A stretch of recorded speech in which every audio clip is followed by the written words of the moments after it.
So today I'm going to show you how you navigate through the Condomounts website to get your first TV mount. Alright, so I'm only going to focus on pillars and columns here and look at the different models that we have.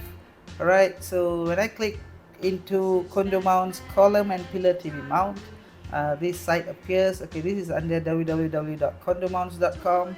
Alright, the first one is the large pillar TV mount. Okay, this is a pillar TV mount where you don't have to drill any holes. You just use these straps given. Okay, and this is a full motion TV mount that holds up to 80 pounds. Alright, but do take note, this is an indoor TV mount.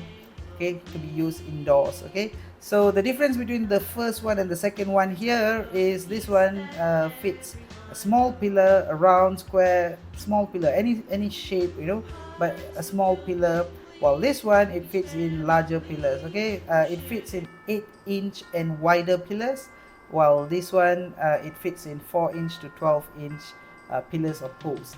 Alright, so as you know, you can see that these two is they are full motion, while the third one here, it is only it has only the tilt function. Alright, the difference between the, and the prices are also different, so it is more expensive when you buy the full motion pillars mount.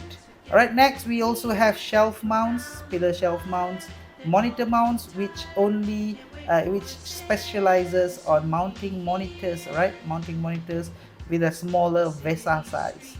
Right, here we have the Condomounts full motion pillar monitor mount, and we have it in two colors, which are white and black. Alright, for the shelf we also have in black.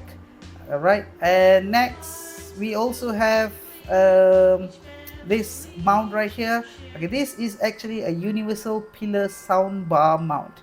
Alright, with this mount you could attach this mount to place your sound bars on a pillar with your TV. Alright, isn't that cool? Isn't that cool? So all these will be perfect gifts for the coming Christmas. Do look into our website and get your first TV mount right now.